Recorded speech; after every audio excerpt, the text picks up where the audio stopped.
After bishop b5, the Moscow happens on the board. Bishop takes bishop, and then knight takes back. c3 is the move, and now black can play g6, and now the move is d4. I'll be covering what happens after pawn takes and then pawn takes in the next video. Black can play now bishop g7, so I'm going to be going through what happens if black does not take the pawn in d4. Now white will simply castle, and after the natural knight f6, a typical pattern that we've seen in the previous video as well, and it comes up again. So now e5 is the move. So it was seen how in the previous video any other move now that does not take the pawn leads to e6 and a disaster with the threat of pawn takes f7 and then knight g5 and a queen's attack on g4. So after pawn takes and then pawn takes, now the knight goes to the only square that makes sense to go to, which is g4. Also because going to h5 will get the knight trapped after pawn to g4. So after this move, now e6 comes anyway. Now this position looks exactly the same as the one in the previous video with the same motif for the pawn e6 and a knight g5. The only difference is that this time the white king is castled because black had played bishop g7 first.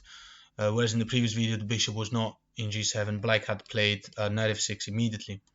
So after e6, now it only makes sense to take the pawn, and then we respond with the usual knight g5. Unlike the previous video, this time there's a bishop in g7, so black can play knight e5 to protect the knight and maybe offer a queen swap. But this leads already to an unfavorable situation. After queen takes queen, the king cannot take the queen because of knight e6 check, winning the bishop. So rook takes, and knight e6 comes, and we threaten to take the bishop with check.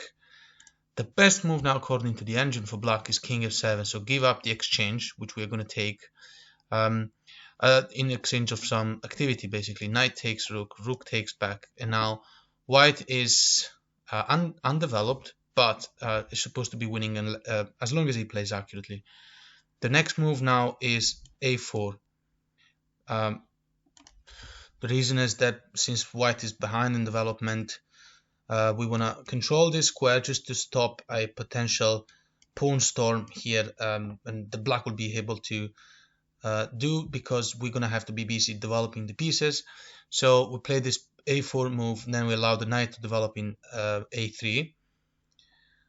After a4, the plan is to, well, black has to play a move now. He doesn't have anything in particular. So after any move, the plan remains the same. After h3 and then knight h6, white goes on by swapping pieces. So bishop takes h6, bishop takes, and then knight a3.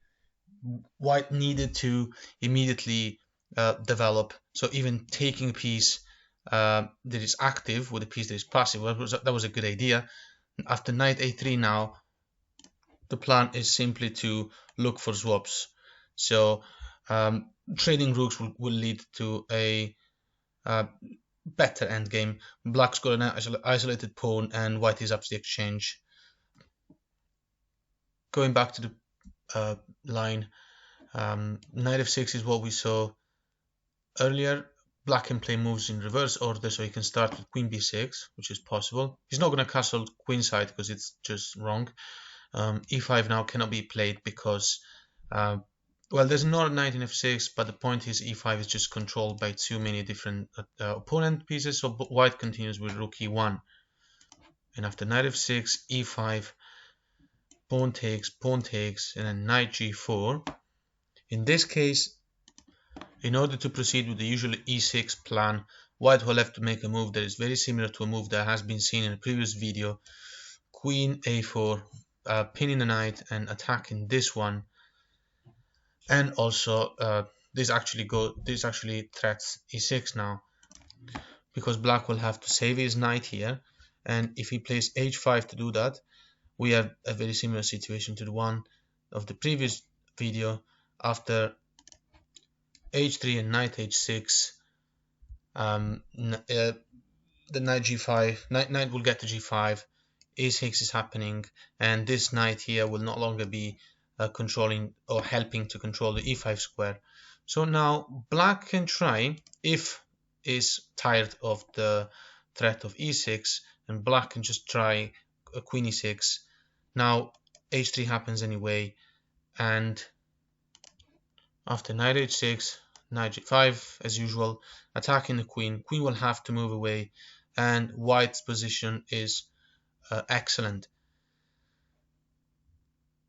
Since all of the usual threats are coming, black's been wasting time, and after queen c6, white can swap queens, pawn takes, and now e6 is coming. White's able to jump with the knight, double up and isolate the opponent's pawns, rook's on an open file, and a similar endgame has been analyzed in the previous video. So after, if black will choose to go to take the pawn, in this case due to the number of defenders, then that's a blunder because of knight takes, bishop takes, and then f4. So now the bishop will be given up, and white is just very active. The bishop d4 trick doesn't work. It's a check that comes with an attack on the rook. White has to play king f1, and after queen takes, queen to d5, pawn takes bishop, pawn takes back, and rook d1, doubling the attack on the pawn. White is simply up a piece at the moment, but it's also down 2 pawns, but it's still going to grab this pawn now, and should be winning fairly easy. All that matters is that he develops the pieces quicker. So queen f5, queen d4, knight f6, and knight c3. Even moves like this should be absolutely fine. One more line. After pawn takes e5, pawn takes e5, black can try the unusual, unexpected basically, knight g8. There's a double attack on the e5 pawn. So in this case, the e6 pawn sacrifice is already possible. Pawn takes and knight g5, just as usual. Black could try to defend the e6 pawn with the queen. Something like e5 wouldn't really work because of queen d5 with a checkmate threat, and then after knight h6, the knight is just going to e6. It's a monster knight. Will win a bishop, comes with an attack on the queen. So the move is definitely, the only move that makes sense is queen b6. White continues with rook e1, and now black can try bishop e5. The reason is that black knows that the white pieces are about to enter the and take full control over the e-file, so he tries to maybe speed up development, and probably knight f6 and then castle maybe. After this move though, white's got queen f3, threatening a deadly check, followed by knight e6, check again, and probably mate soon. It's not really worth calculating that kind of stuff.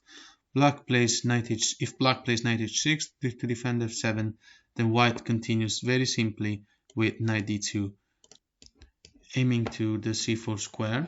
If black plays rook f8, attacking the queen, queen h3 comes with the tempo, attacking the knight, and reinforcing the pressure on e6.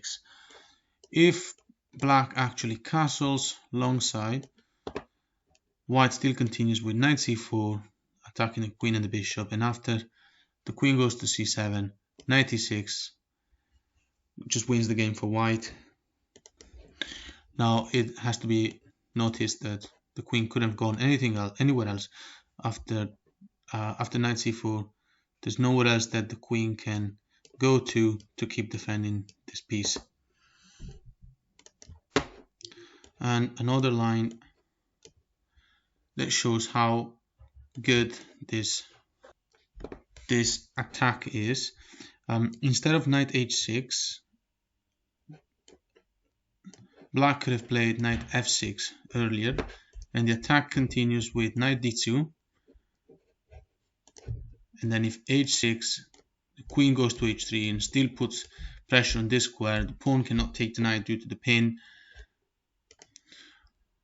and white has been able to provoke moves that have created quite a few holes near the opponent's king, so there's basically nowhere that black can castle safely. After knight g4, maybe putting more pressure on the h2 squares and trying some sort of counterplay. Knight goes back to f3, and after h5, knight goes to c4 and attacks the bishop and the queen. And white is just better after knight takes e5, and then after knight takes back, bishop f4. White is just very comfortable. He's still attacking the e6 pawn. The bishop is now pinning. We've got a bunch of pieces attacking the same piece. So white should just go and win easily.